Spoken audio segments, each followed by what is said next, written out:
Now you probably have sound. You guys hear me all right? All right. Sweet. Augie, go on. Demon. What's going on? Holy bonkers. Holy bazonkers. Shanbot. Ryan, good to see you. Hoos, morning, rise and shine, their sleepy face. Wayne, good to see you. Ty, early. Ty is early today. It's crazy. Blake, sound and video is working now. Wasn't originally. Mr. White, good to see you. Yeah. Todd, morning.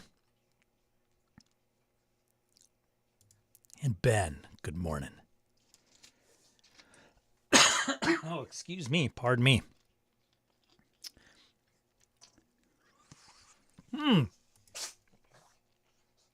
Orcus Dorcas. Well, good morning, Scott. Glad you can make it on this fine day, Mr. Shenanigans. Reading Aid, good to see you. Morning. Thanks, everybody, for coming. Merch appreciated. Tad, good to see you. Good turnout so far. Liking what I see.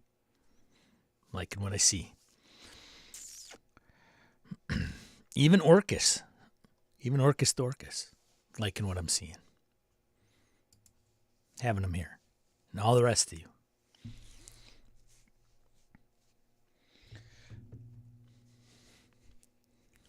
Waiting for everybody. Well, that comes in a second, Blake. We don't kick off with that. We gotta do all the welcomes and the greetings. Victor, good to see you. Is this thing on? It is on. We'll get to the scrolling banner thing in just 1 minute. Just waiting for everybody to find their seats. People are still shuffling in from the lounge. Tyler, good morning. Good to see you. Like the sunshine emoji. Very nice. Nice touch. Yes. Well, that's understandable, Blake. I understand. I would be thrown off as well. Yes, please do, Todd. Ring the chimes or whatever, the ding-dongs, the tones. Ding-dong-dong.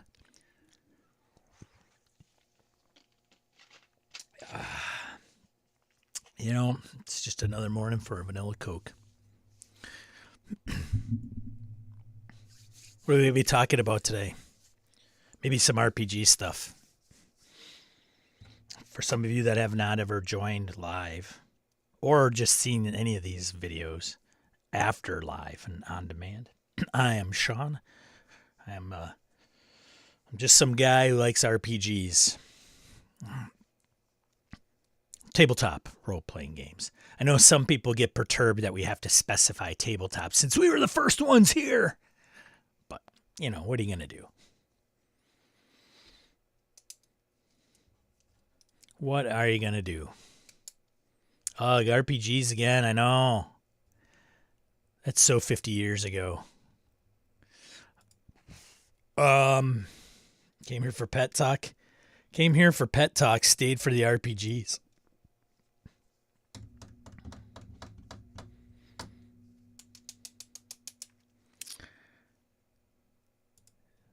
Is it just me or is this just a very long running... Oh, man, my stuff's cut off here. Let me fix that. Running phase. Something like that. There we go. Really? I show up to hear Sean sing. Whoa, you are brave. And the only purchaser of my 45.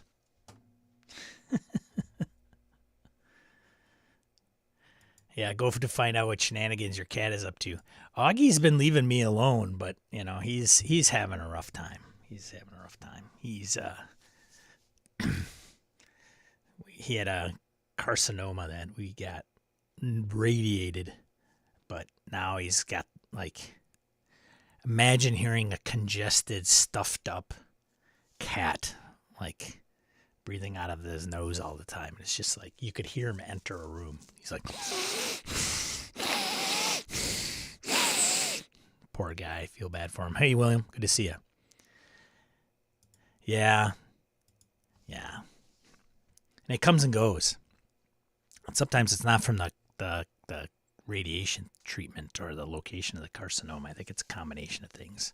I think he's been tagged with the herpes virus, so every once in a while he has a weird, almost like an allergy attack, sneezes and all kinds of stuff.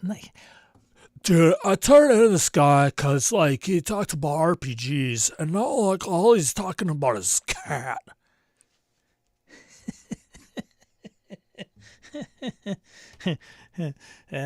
Just for that rando that pops in here. Just that's just for them. That's just for them. All right, let's get into this, shall we? Hey, what's up, Laramie? Good to see you. All right, question du jour. Man, my thing is such a mess here. Let me fix this. It's dry. It's dry my bonkers. All right, there. That's much better. So question of the day. GM screen or no GM screen? I think I might have covered this. I had to have had to ask that question before.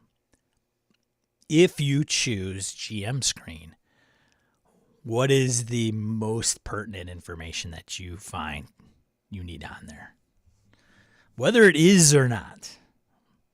So yes or no. And then what, like, 1 to 2 pieces of info needs to be on the GM screen for it to have value for you. So obviously I'm looking for the GM screen to be a reference source as you, Game Master, uses it versus a barrier to your players to define the haves and the have-nots. Oh my goodness, you have got to be kidding me. Who says Thaco table? I would agree with that because I would have no other way to understand Thaco because I'm dumb. It's really not that hard. I don't understand why people just give Thaco such a hard time. It's at the root of the game.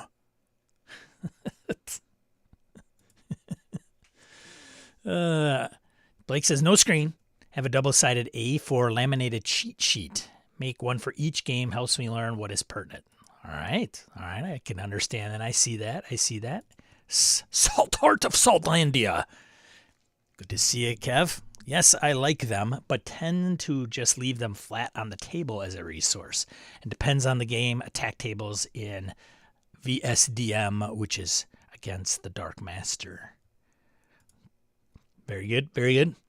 Ryan says, yes, I use it to put NPC summaries, initiative, and random tables I might use. What are the top 2 tables? I will probe deeper, Ryan. What 2 tables are most important to you? Because it is a mixed bag. Like, if you buy one, so I have one here. Because what gaming table is complete without a GM screen? I should stream like this. So this is the Shadowdark GM screen, and on the left panel, which would be your over here, your right, is NPCs. So an age table, an ancestry table, an alignment table, a wealth table, and a characteristic table. Then in this panel is names by syllable. So you got a prefix, syllable 1, or syllable 2, syllable 3. So you can actually like roll a random name and then a suffix. Right? Then below that is occupation. Then this panel is random encounters, frequency, distance, activity, reaction. Then underneath that, down here, is treasure. and unique feature of the treasure. Actually, it just says unique feature of treasure. And then over here is XP for treasure quality and the luxury items. So now I got that because I thought, well, it'd be a good. I always find Game Master screens to be good references, right? Like I don't have to put a cheat sheet together. I'll just buy the GM screen. And then I realized like I use like a quarter of what the GM screen actually offers. Of course, there is the GM screen. It's like a trifold landscape. They've got portraits as well that you can buy that you could slide your sheets into, right? So it's a bit more custom to what you want. You can photocopy off Xerox. You could Xerox copy or the pertinent information and slide it into those things, which is probably the most useful way. Or you get to call your shots on what goes into your GM screen, but it's still a pain in the butt to get unless you have like tables in a book that you can just like copy paste. It's still a pain in the ass to put together. I don't know. There's such a hit or miss. What's a GM screen? What is this thing you speak of? So Ty would say no, he doesn't use it. So if you don't use one, that's cool, Ty. Good night. Very well done. Todd says, back in my D&D days, yes, GM screen purely for the various combat-related charts, weapon damage, THAC0, rangers, anything that you'll need quite often when sword swings and spells are woven. Yeah. Nice screen for Shadowdark. There are, and for the game, right, tables are always a big thing for Shadowdark, but I don't think it's a bad GM screen, but you're also limited by the space. I'm also interested, like, this came up, I don't even know where it came up recently, but I was like, using the GM screen externally, like using it to portray images. I think it was it James Intricasso, somebody I was watching on a live stream. We're talking about GM screens. Shoot, I can't remember the live stream. And I was thinking, you could put information on the outside of it. And people were like, but then the players can't read it. Well, keeping in mind you don't put text on the outside of the GM screen for the player-facing side. You could put images. Like, I could see where you would have a GM screen. So if you get the do I have mine? I wonder if I still have my vinyl one. I haven't seen it in years, so I don't know if I even have it anymore. But I could see putting in, like, a piece, not metal, something magnet, right? Kind of like a thin metal piece or something like that, where you could just take a small image, flip it on the other side of the GM screen, and just tag a magnet onto it. This is what you see. Now, some people would say, well, John, why don't you just put it on the table? True. But I also find that the table can get pretty cluttered. So I would say that would be one reason to do it. But I always like doing the kind of the table tents, like the real thin table tents with the player character name. And then on my side would have their like armor class, passive perception, if it pertained to the game, things that the GM would want to know without asking the players. And then on the other side would just be their names. And so when they would roll initiative, I would just shuffle them at the top of the screen. Right. Okay, 18, 19, 20, 13, 14, 13, 12, 11, 10. Okay. And then they could just look across the top of the screen. Todd continues, but now I'm more into play mats that have any player-focused info laid out on the table for everyone to see. Not as common, but definitely my preference nowadays. That is a good point as well. I thought that was, I haven't seen one, but I think that's a great idea. Play mats would be awesome, but they're big. Like Magic the Gathering play mats awesome size, you got to have some real estate. Now, someone would say, but Sean, GMs usually have real estate. They have the head of the table, and then they have it, the width of it. And it's true, but if you get into a narrow table like I play at my buddy Jeff's, it's a dinner table, but if you put a screen in front of you and then books left and right on the same table, like you can lose a lot of table space very quick, and those mats are pretty wide, like, I don't know, what are they, 28 inches or something like that. But I think a mat, well, and then the problem with the mat is you can't have anything on top of it. You gotta like lift that up and then look and then put that down. Like, it's just what the things we have to go through as game masters. Am I right?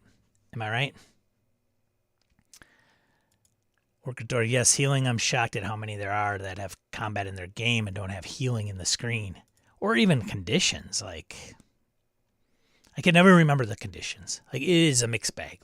You can. It's the epitome of the mousetrap, right? Somebody's gonna build a better mousetrap. I did see one that was pretty cool on YouTube where a guy custom created a GM screen with a tablet. I think a tablet or an old laptop screen, and with the idea of you would just have the GM or the tablet or the laptop screen facing out towards the players, and you could just drag stuff right onto that and show the players things, which I think would be cool. And then you could probably rotate images, and it would basically a living GM screen for the players. But Sean, I just like put down like a big 40-inch LCD monitor and just use that, and then put it down on the table like they do for like miniatures and stuff. You could, for sure.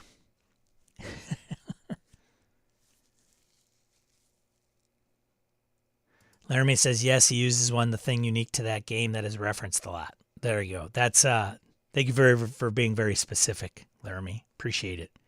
Okay, Mr. Castles and Crusades boy, what during your Castles and Crusades games, you have the Game Master screen. What is the most important part on there for you when you run Castles and Crusades? I could do this. I could do this all day. Tyler, yes, I tend to pin things like random NPCs, names to it, locations, etc. I like to see flowcharts of attack rules, other complicated things on them. That's another thing too. It's not even the information that's on the GM screen as much as like what's the presentation. Like if there were, Mothership type flowcharts. If you've never played Mothership, when it came out originally, it had a flowchart to character creation and even combat, and it's pretty smooth way of conveying the information, which I could see being pretty cool in a GM screen. Morning, Joe. Good to see you. Wayne says, I usually do not use them. I only want the stuff that I would have to crack open the book for, different for each system. Yeah, I hear ya.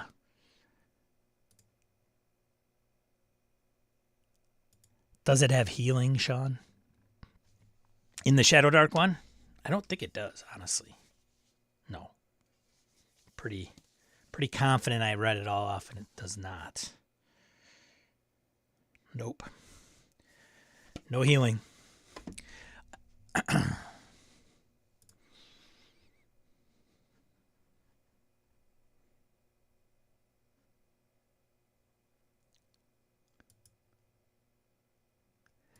Ty says, my GM screen is from a different city. I have all my stuff on my screen as I play from here.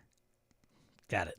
However, if the screen, Tyler says, if the screen is just made of cardstock, I don't use it. It has to be good quality. I'm high maintenance. Yeah. Well, they're definitely upped. Like, remember the old GM screens from first edition AD&D? I mean, it was like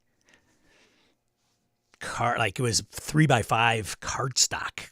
Like, and then you go to GaryCon and you see these guys taping these huge, long ass GM screens together, and they're just take up like 4 feet of info, because you had to have a table for you had to have all the to hit tables and armor class tables that were would take up like 3 panels.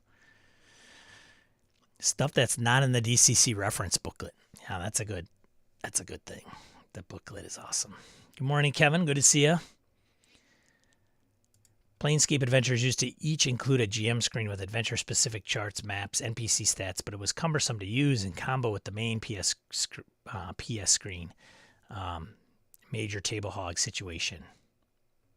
Mostly play online now, miss playing in person. Well, and that brings up a good point too, Ty. You could have a GM screen, virtually, right? It's like kind of your monitor.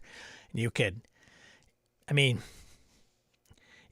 I have a Notion Shadowdark, like I call like an entry page called GM screen.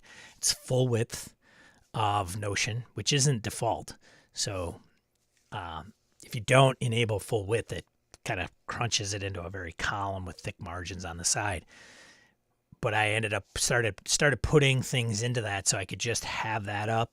And if I needed a reference material, I wouldn't have to go through PDFs. I could have it dynamically linked. There's something to be said about an dude.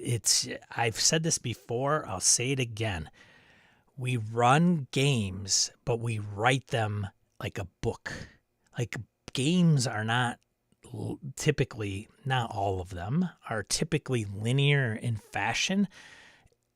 And some are linear, right? If you're running a published module, it's linear, sure.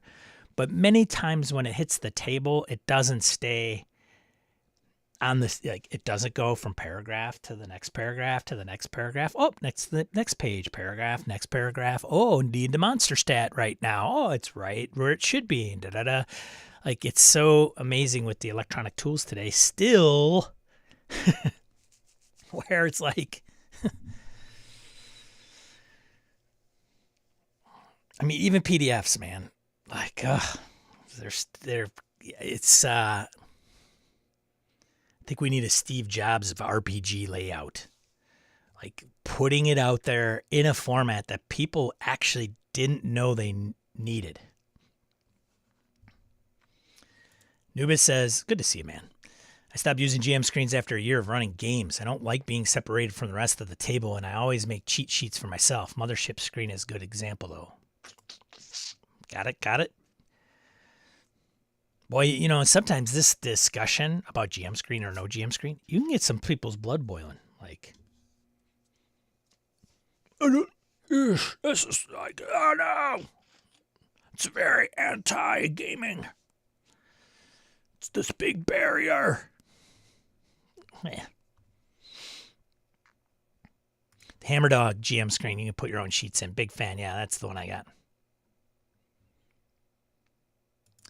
Hands down, or hangs down if you're Orcus, most useful GM screen is the Call of Cthulhu screen. Well, that's another thing too. So I have, do you have the Masks GM screen, Orcus? Like Mass of Nyarlathotep has its own GM screen you can buy. And I think for one full panel, it's just the characters, not character names. It's literally like the character name, who they are, and I think what chapter they appear in. Because in Masks, in a big campaign like that, is hard to keep track of everybody. I thought it was interesting. So if you're looking for like gaming material, like gaming rule stuff in Masks, it's not quite the contrary. As a matter of fact, when I ran Masks, I would have the Call of Cthulhu screen in front of me, and then I had the Masks one right behind it.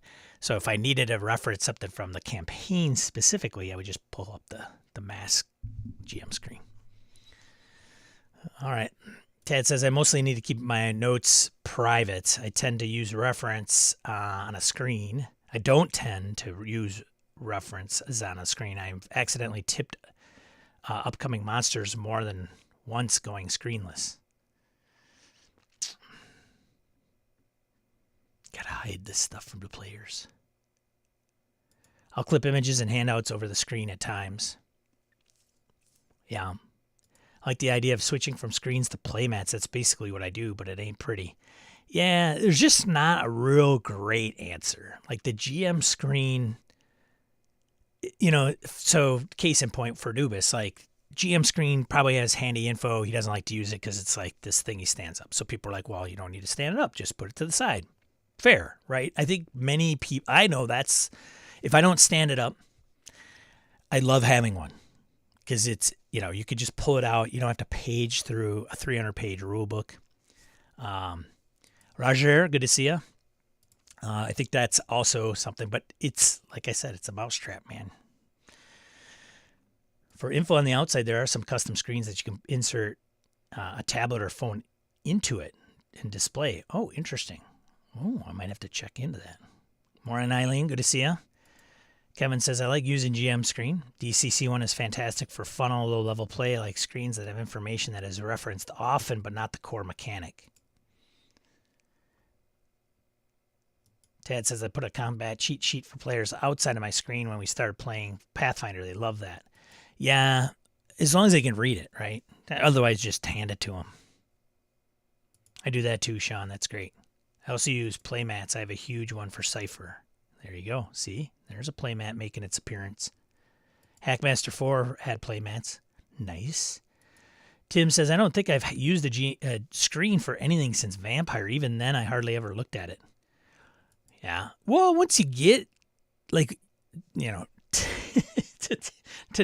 so for folks that don't know, Tim ran, like, I don't know, a 20-year Vampire game. And it was probably twice a week.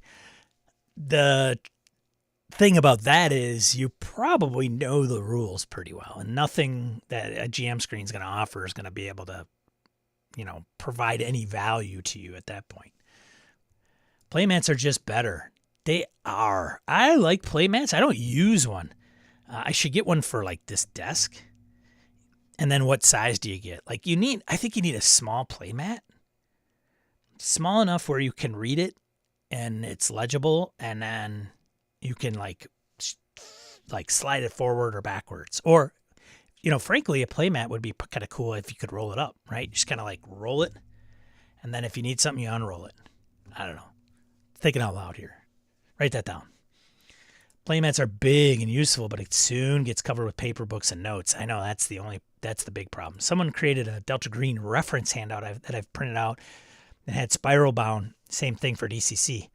The Alexandrian has fantastic cheat sheets. Like, I wish he did more, but I understand why he wouldn't, because I was like, I'm going to try to do one like his for some game. I can't remember what game I was looking at. He has one, I think, for Knights Black Agents. Star Wars the Star Wars one's invaluable. And a few others. Tales from the Loop, maybe?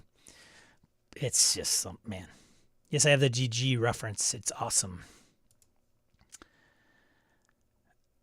In real life, use an external monitor in front of me sometimes for players, mostly for vibes. It's cool. Yeah.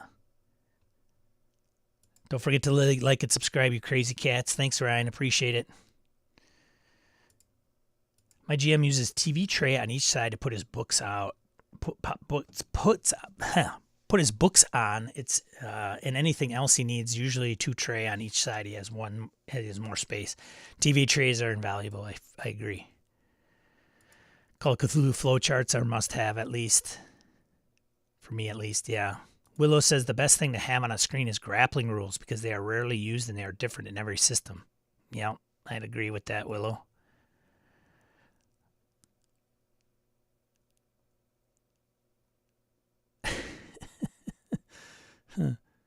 Laramie says, well, since I got called out, here, I'll do it. Yeah, you got to do it in the right voice. Well, since I got called out, modifiers for ranged weapon, ranged, combat modifiers like flank, rear, high ground, blind, cover, and concealment.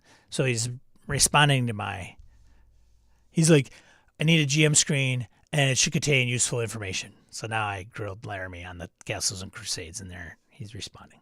There's the context for you folks. I do use my Gpad Gpad. Because I see Google Reader and iPad. Never mind. I do use my iPad like a GM screen. I have a PDF reader, Good Reader, which is great. I agree. Linea Sketch. Ooh, and Keynote.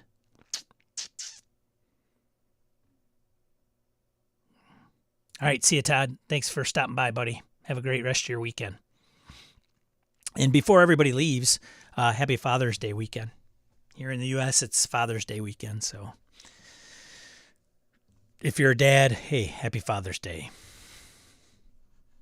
And if you have fathers, happy Father's Day. Oh, Sean, don't we all have fathers? Oh, no, some might have passed away. So be sensitive, all right? That's why you got the Thaco wheel to cut down on screen size. Oh, the Thaco wheel. I know what you're talking about. I have never used it, but things like that are awesome. We need more slide rules. Michael Holland, good morning. Good to see you, buddy. Forgot about Thaco wheel. Salt Heart, drop my custom-made GM screen setup in the Discord. Dry erase and magnetic surfaces, both GM and PC facing. Sweet. So, nice. If you're a member of our Discord, great. It's the BSlandia Discord is what Kevin's referring to. Stop over there and check out his custom GM screen. There are plenty of small press games that are not in books, Sean. Is there? Well, that's good, I guess.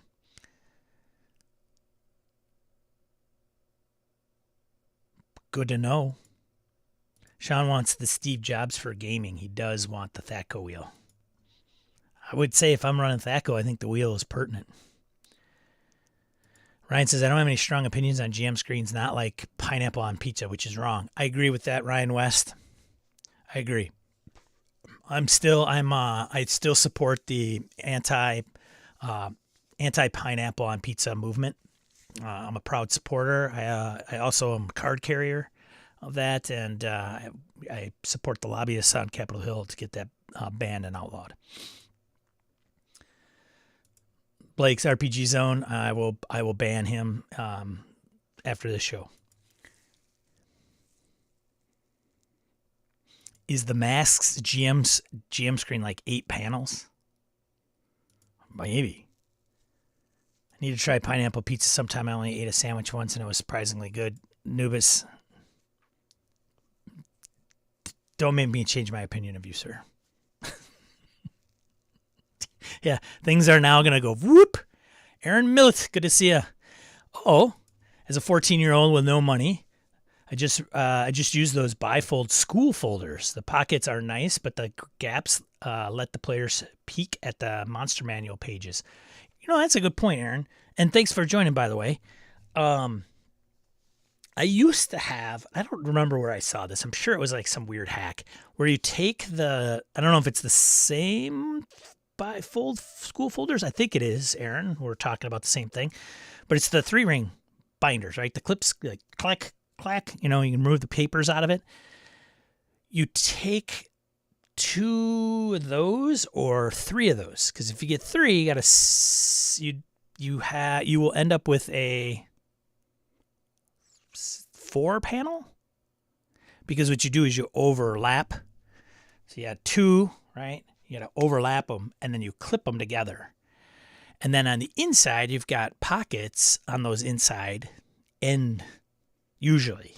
And then because you have the 3-ring binder in each, you could use the paper protectors or document protectors, and you can keep them in there.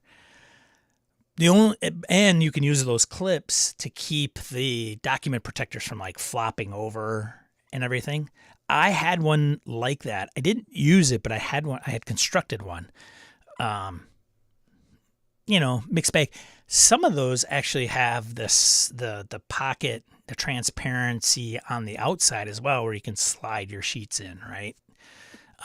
Not a bad idea. I'm glad you brought that up. Thank you.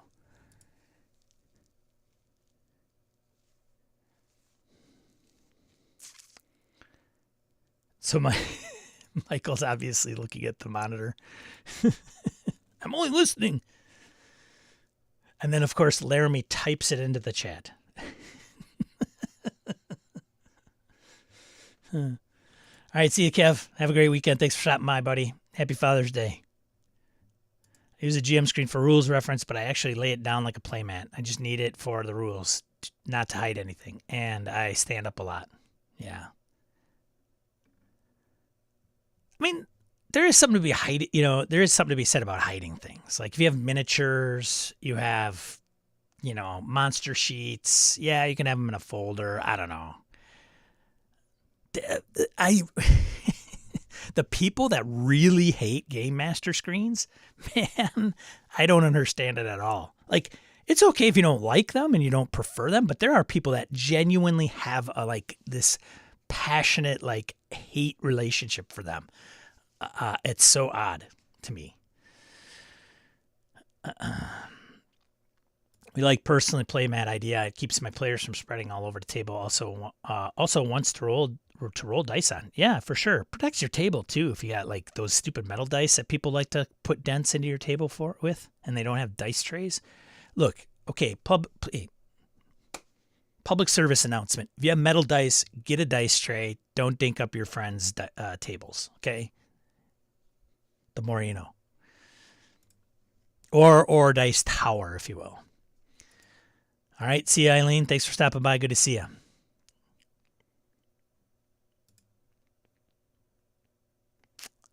You bet, buddy.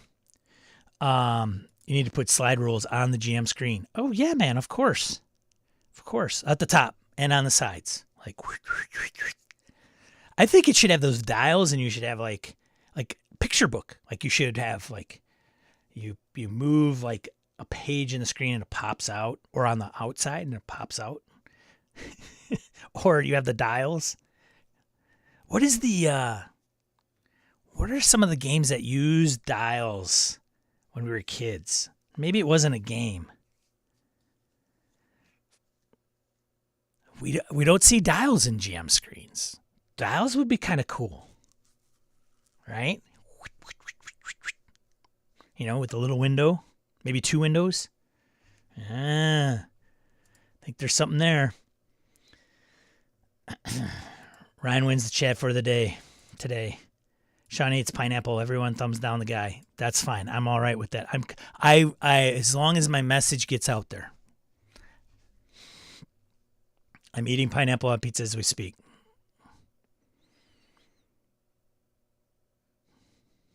Support command? Is that what it was? I don't know. My wife just sat next to me and heard the pizza chat. I thought this was to talk about games. Hello, Tyler's wife. It is, but obviously pizza is part of gaming. All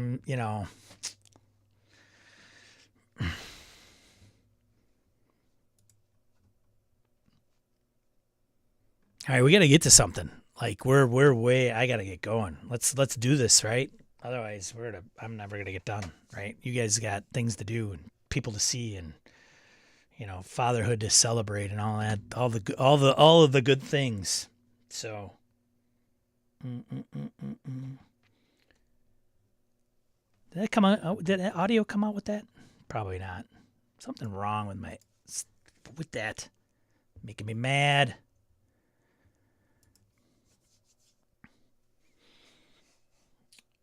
All right. I'm going to start off with something a little bit somber. I don't know if you guys knew Scott Ruggles.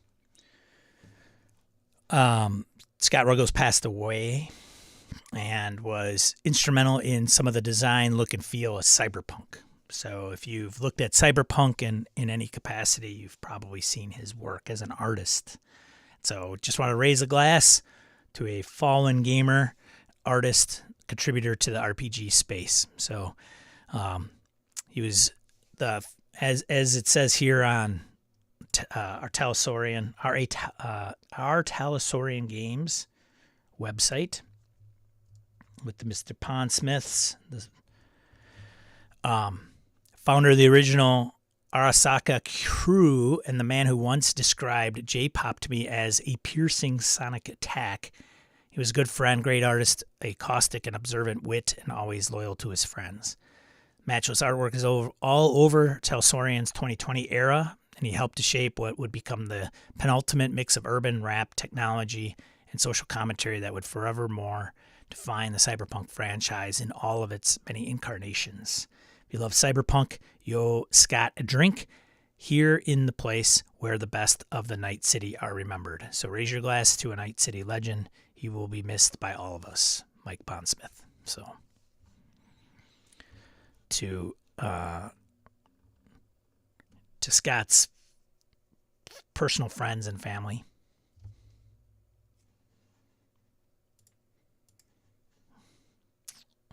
Put a link in the chat, of course. Next one. This is, I don't know if it's kind of a newsy thing, right? I don't know if I didn't realize this, but Dicebreaker, so this is coming from BoardGameWire.com, but Dicebreaker has done articles and write-ups on mostly board games, is my understanding, but I know I've gone there to see RPG stuff. They've also got a pretty decent-sized following on YouTube, and they've done RPG-related content on YouTube. Well, apparently,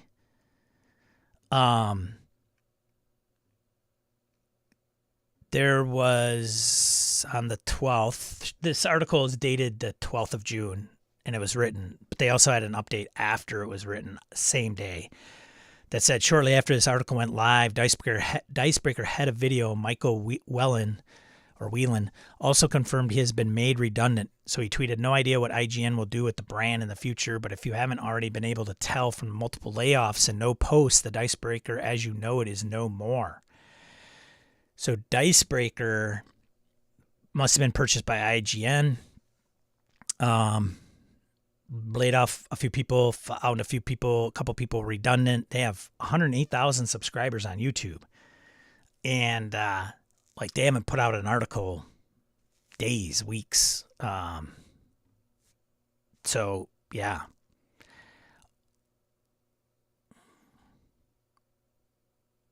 And then Carter is also focused on journalism and joined Rascal. So he's one of the individuals that moved over to Rascal with Linda Kodega.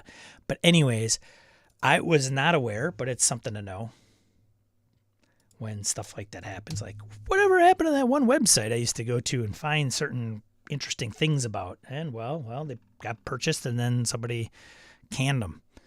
I don't know. Unfortunate.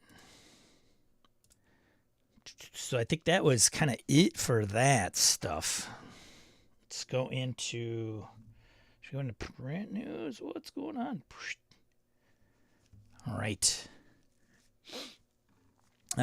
First one. So Rascal coming out with some stuff for us to consume. Some of these are obviously announcements. Rascal has kind of a pay premium type of model. So if you're interested in some of the other articles and exposés that they do, consider donating to Rascal. And that's rascal.news. I'll put a link in the chat. So this one, the Game Master, so some of these are free because they're put up as press releases and they just feature them on their website. So Game Master's Book of More Random Encounters, a collection of reality-shifting taverns, temples, tombs, labs, lairs, extraplanar, and even extraplanetary locations to push your campaign past standard fantasy realms into the stars. So I think this is, I thought, the Game Master's Book of, I think isn't it a series? I thought there's a series of these. But anyways, I'm starting to look at some of these more and more like as sources of inspiration given the West Marches game. But if it's something where, if you need ideas, it says that it's compatible with all their 5e adventures. So the Game Master series is indeed a series. So if there's mechanics, it's going to be more 5e based, just so you know. But 500 more maps, roll tables, and story hooks. So just a good reference to have at the table. Go check it out. Next, Albion Absi's Geographical Almanac, another type of reference book. Free A to Z of strange and fantastical locations for your fantasy tabletop role-playing game. So this one is pretty interesting.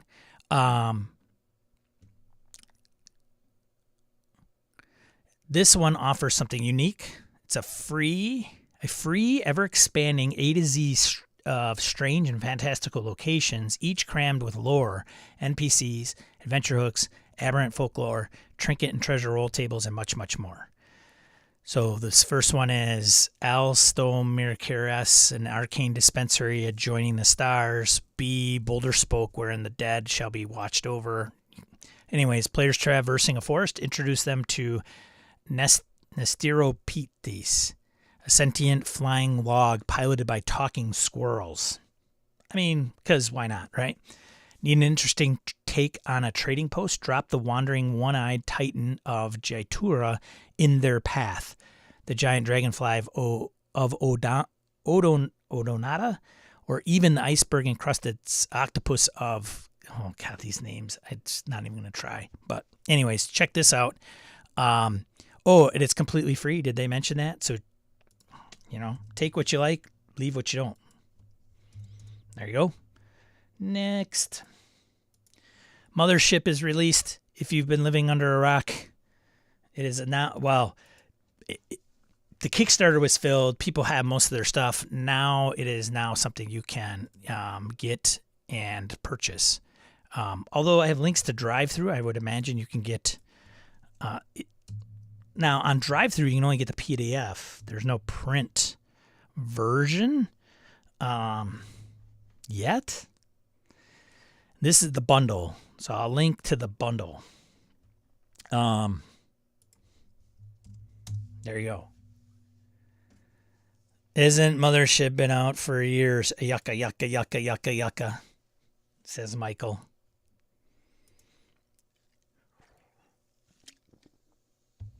Zero E has, 1E is now out. I think that's what it's referred to as. Anyways, Kickstarter, long time coming. There you go.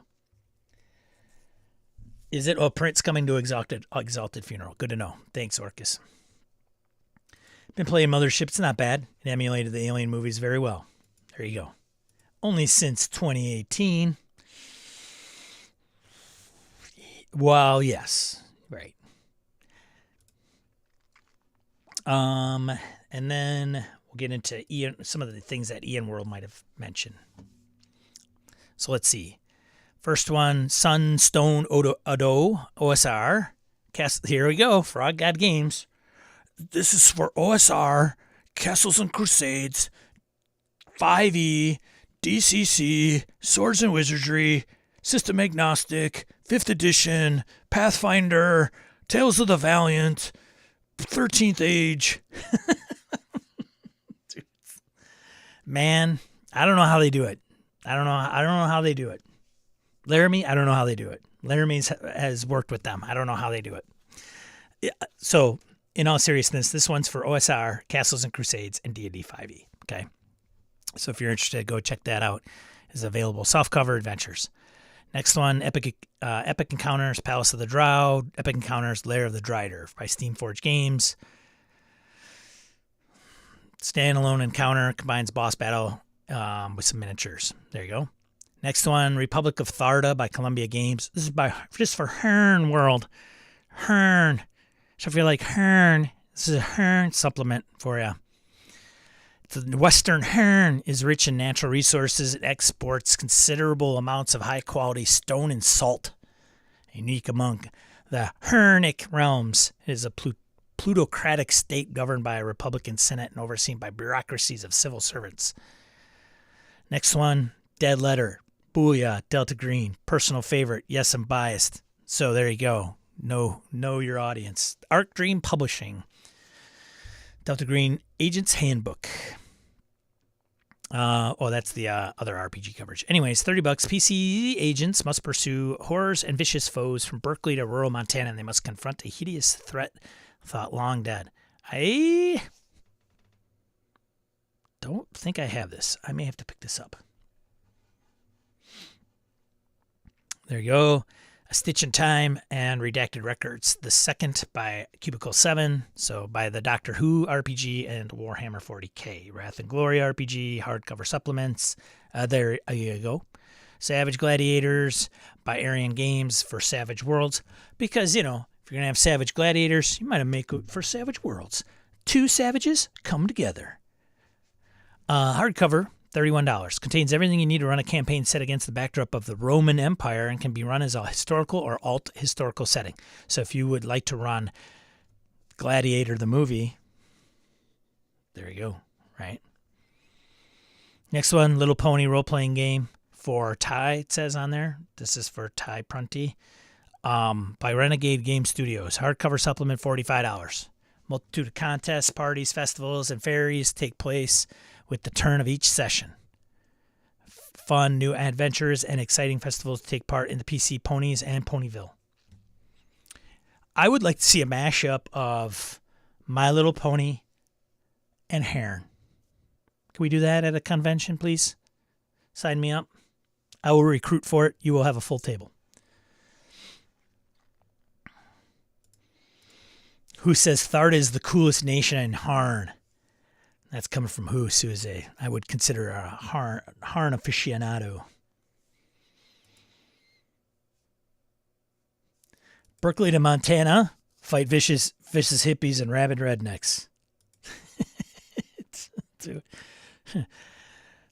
We here at RPG Sean do not support the opinions, outbursts of Orcus Dorcas or any of his shenanigans. My Little Harn World. Yay! Roger knows the deal. Look at that. There's a My Little Pony Fallout mashup RPG. What? Nice. All right, moving on. Let's do this. Go over to EN World. Click on all their ads. We are not affiliated with EN World. Uh-oh. You don't know what Harn is?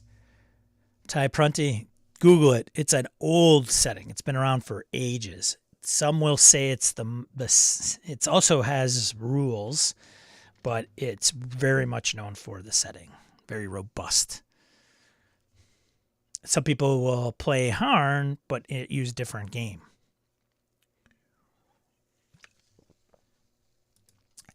Michael, be careful. You might Hearn yourself. Hearn. All right. You might Hearn yourself. Okay. All right. Moving on to crowdfunding. First one up, DC20 RPG hits $1 million on Kickstarter, proving players are still hungry for 4th edition. Yeah, look at that.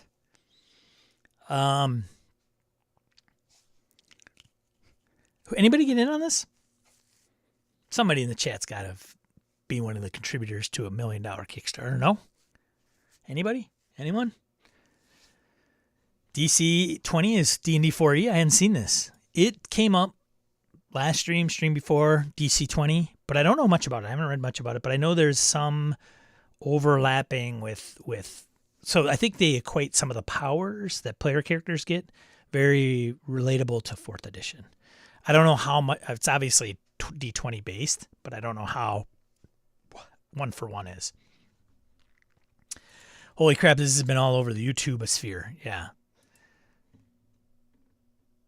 So DC20 is another D&D alike aimed at finding the next great evolution in fantasy tabletop RPGs, finding significant crunch in some old ideas. D&D 5th edition was just about run its course. The new evolution is coming in a few short months, he said. The author writes. But more to the point, the divergent systems are starting to grow. So you have Level Up, A5E, right? That's Ian World's game. You have Tales of the Valiant and Sued DC20. Yeah, never mind like MCDM, right? And who else? MCDM. I think they're, Pathfinder obviously still. Anyways, an intuitive and dynamic fantasy role-playing game that promises to change things up in a big way. And though this might sound flippant, it pleases me to know and to see that the spirit of D&D 4th edition is alive and well here. Because some of the big features of the system come from some of the best parts of 4th edition. All characters have spells. It's the solution that everyone wants, but not like that. I don't know why they say it like that, but they do. So that's the author. You can check it all out. I'll put this in the chat. And I'm sure in the article there's a link to the crowdfunding campaign. And you can go there and look at it. So could be the next D&D killer. Is it is that? I don't know. Dude. Too funny. Tyler says, I think the campaign had deep marketing pockets. Interesting. I don't know much about it. I don't know like who's behind it or I mean, this just kind of what face value here. Nope. Just seems like 5e mashed with other people's ideas and presented as a new shiny. Yeah. I thought it was a 5e hack as well. Tim says, I think DC 20 swings the pendulum back more toward 4E while trying to exemplify what 6E would have been without the cash grab to an online subscription video game.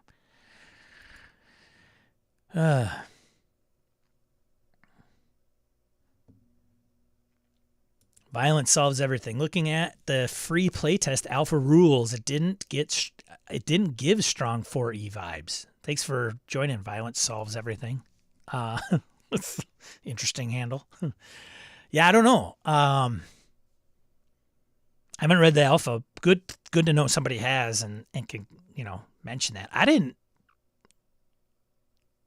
know. Like, I think that maybe that's one thing. Everybody can cast spells is 4E. So it's like the powers thing. But there's a lot more to 4E that this thing would have to incorporate. Like, I bet how would you compete with 4E? Like, there's got to be a ton of 4E stuff out there that people can buy on the secondhand market, right? Tim Jensen was a big 4E fan, weren't you, Tim? Not to call you out or anything. You had an appreciation for 4E. You or Willow or both, I don't remember. Even Ty said love 4E. Okay, interesting. That would be too, but YT influencers bounded to drum up big numbers. 4E and that martial classes have meta resources to spend and augment their maneuvers. Yeah. Oops. Violence Solves Everything says the guy behind it is a YouTuber called The Dungeon Coach. Oh, I think somebody might have mentioned that. I apologize. Okay. Interesting. Dungeon. Yeah. As a fellow teacher, I'm not all jealous of this guy's success. Not at all.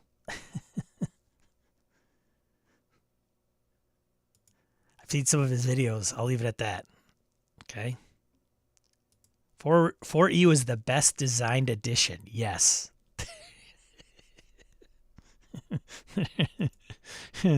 Tim, never short of an opinion.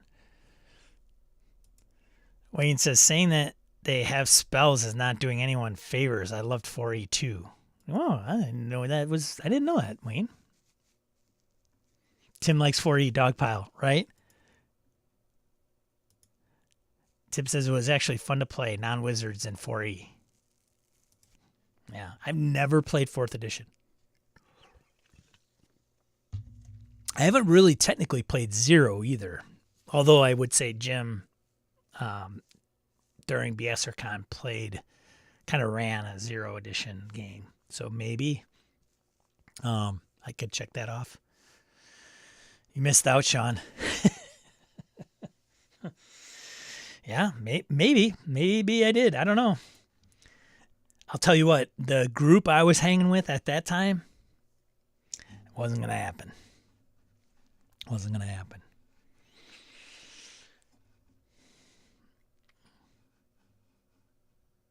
There were elements of 4E I liked. I wasn't a fan of what I got stuck playing. That kept the party I was in optimal.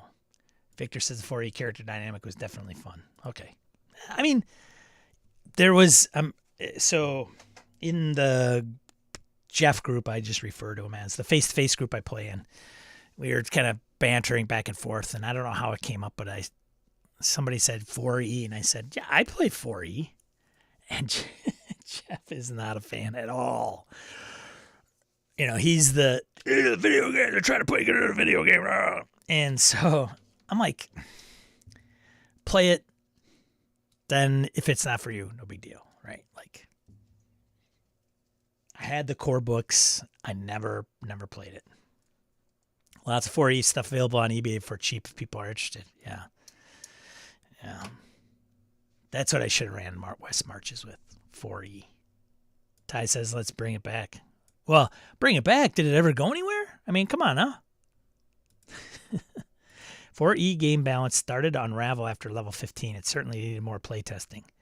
Yeah, and I'm just not into playing past 10th level for most things. I really am not. Raj says I like 4E. Look at that. We got some 4E. Now it's okay. People can come. People feel they can come out and admit it without repercussions. Here's a safe space. Too funny. All right, let's get into Ian World's crowdfunding stuff, see what's in the last couple weeks of their campaigns. So, Erevan's Guide to Death and Beyond, a 5e tome from Archvillain Games. So, anybody want to bet if this is funded or not? You know it is. It's 5th edition. It's a 350-page book. Woo-wee. Look at that thing. That's on the verge. That's got to be close to $1 million, right? That's 908,000 euro. Man, good for them. There you go. Just goes to show you that if you're not in that circle, there's $1 million campaigns going on. Sean. Outgunned. I have Outgunned. I did not kick in for this. I may pick it up after the fact. We'll see. By Two Little Mice. So they did Broken Compass. Right? Broken Compass? I think it was Broken Compass. Anyways, this is on BackerKit. So let's see what this did. Because I'm curious. Yeah, 358,000 euros. It's got 5 days left. So we're recording this June 15th, 2024. Some of these will be done if you wait too long because these are in the last couple weeks of their campaign. So Vasgrim, no Stranger 2 crowdfunding campaign. Some supplements from them. $65 is the most popular pledge. It's on BackerKit. $42,000 of $10,000 goal. So there you go. Neon Skies, alternative cyberpunk tabletop role-playing. So this is an original system, core rulebook.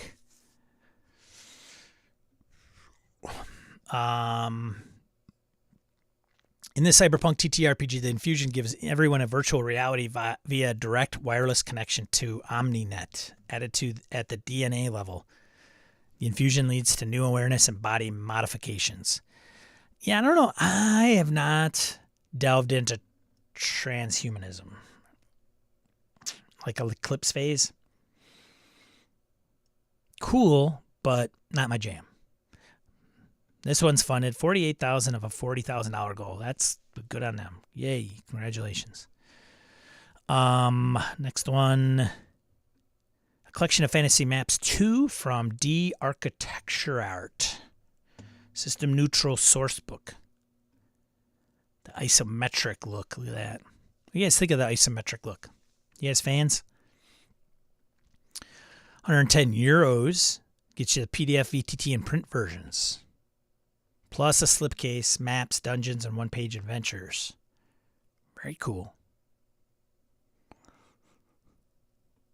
48,000 of a 10,000. 48,000 euros of a 10,000 euro goal.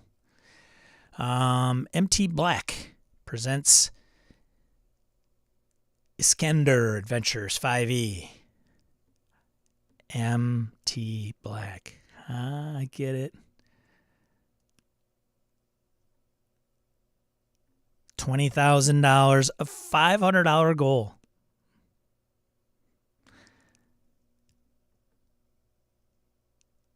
You're getting adventures that run from recovering a missing farmer to fighting a siege to a quest that poses the question, can enlightenment be dangerous? There you go. Some Delver, OSE, and Shadowdark. What? Might have to pick up that Shadowdark zine. Well, Tabletop Engineer, RPG zines, $22. Tabletop Engineer is back with 2 more OSR zines, Delver 15, random tables, and adventure design for systems such as OSE, Swords and Wizardry, and Basic Fantasy RPG. Ruins number 4 is written for the Shadowdark. Oh, I did not know Shadowdark won the 3 Castles Award for Best Old School Product of the Year at North Texas RPG Con. Hey, congratulations to Kelsey. That was on June 9th, so not too long ago. So, very nice. I did not know that. Congratulations. And that's funded. Void Runner's Codex F5 box set for D&D 5e Level Up and Level Up. Both. By Ian Publishing. This is a beef, 110 quid, plus shipping and handling for the PDF, VTT, and print versions of the boxed set. If you're interested in sci-fi and advanced 5e or 5e, then this project offers everything you'll need to build space into those systems. Ian Publishing, man. This should be the last, right? Always the last one on these. Very courteous of them. It's their site. 69,000 quid of a 5,000 quid goal. So they put stuff out, people scoop it up. They got to be heavy England, right? Like they got to have a big following in the UK, is my guess. Do you know Orcus? I know you tune into those guys pretty heavily over in the UK.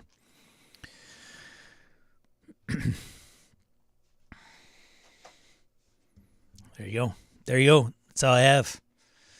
That's all I have. Let's catch up on the chat. Ran 41 shot for TFW peeps a few weeks back. Nice.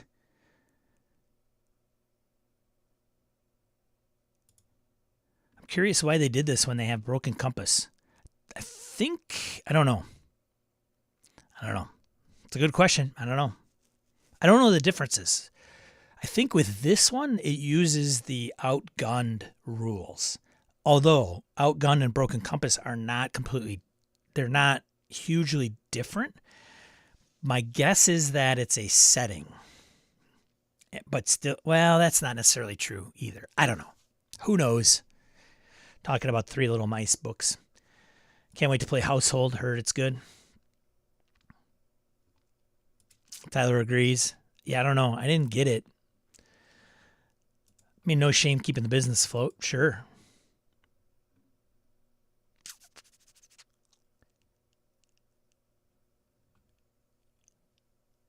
Oh, shoot. I forgot to put in the links. Did I? I did. Did I see something down the road? I dig the isometric look, Shambot. Tad says the same thing. Nice. It's only tricky in VTTs because they don't really support it that well. Might have to get in on that. Congrats, Kelsey. Screen and play mats. Mats at GM Screen. The Audacity. Origins next week in Ohio. My nephew's going. His first game convention. Well, I hope he has fun. Also, it's free RPG Day next Saturday. Good to know. Good reminder. People won't be here. They'll be going getting free stuff. Just reminds me of being at the career fair or the conference, and they have the tables, and there's always the one person that goes to those tables, has no intention of wanting to talk to anybody and just picking stuff off the table like they're on a scavenger hunt. Made me.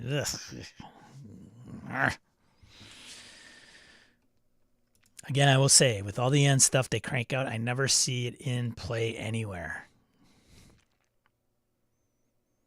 Roger French says, lost Broken Compass license. I didn't realize that. I didn't know it was somebody else's. Interesting. Shambada is like pointing at it. Got it. Yeah. Tyler says, Roger, didn't they own the license? Who owned it? I don't know. Not sure the specifics. Well, there you go. That's the reason why they redid it. The old, the dilemma of your own IP or somebody else's. Advantages to both. I think Broken Compass was an Italian game, but aren't they an Italian company? I think 3 Mice are Italian, aren't they?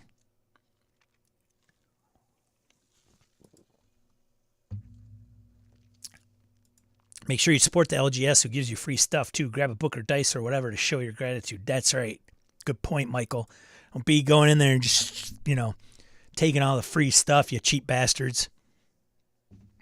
That's right, I said it.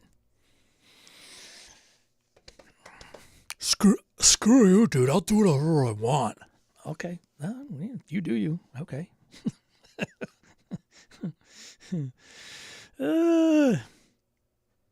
If only there was a series of interconnected computers with all the world's information located on them that we had access to with the press of a button. I'm streaming. I don't have time for that crap. Yeah, the FLGS has to pay for all that free stuff. That's right, they do. Some people may not realize that. So it's free to you, but it's not free to the FLGS. They have to pay for like the kits to lure you in. Nothing's free. It's true. Not even the air you breathe. All right. And it's not cheap. Goes up in price every year. Yeah. Yeah, for sure, man. Indeed, play some demos and pick up some new books or ones you have been eyeing up for a while. For sure. You guys are all good people. I know you do the right thing. And frankly, for the folks that do just go in and take the stuff, you're welcome from the folks that do patronize the establishment and give them money, which allows them to do free RPG for you to come in and take all their stuff. Buy a thing of dice if you need to, and then get a freebie. Anything. Also, don't ask for the one special item. The owner gets to keep that. Ew. All right. I want to thank all of you for being here this weekend. Thank you so much for joining. I really appreciate it. Very, very good to see everybody. Thank you for taking time out of your valuable day in your life to be here, mingling about us and contributing to the chat and sitting and listening. Very much appreciated. Thank you. I also want to thank all these individuals that have opted to give me a few shekels each month of their hard-earned money. Thank you very much. Some of that goes towards different tool subscriptions and purchases I use to run games. Right now I'm running a West Marches game. You are certainly welcome to join. It's relatively open to individuals. You do not have to be a patron of the show necessarily, but you can also become a patron of the show and not pay. So if you want to go to Patreon, link down below, that changed a while ago. You can become patrons of creators and not have to pay money. There may be some limitations, but you can still keep in contact with them, and creators put out free stuff on occasion, free content for you to consume or updates. So everybody, like I said, if you're not in the US, have a great Father's Day anyway. Okay, celebrate. Hey, we're thinking of you. I'm not a father, but I have one. So there you go. Have a great Father's Day weekend. Enjoy it. Do something you enjoy. If it's gaming, spending time alone, going fishing, whatever, I don't know. Whatever you dads do. Hobbs, in before the lock. There he goes. Yeah, all right. Sure, Laramie, right. And if you need to spend some time by yourself, just kind of gather your thoughts, by all means do that. Spend time with people you appreciate. And remember, be a positive force in the tabletop RPG hobby. And we'll catch you next week, Saturday, right here, 8 a.m. Central Time. See ya.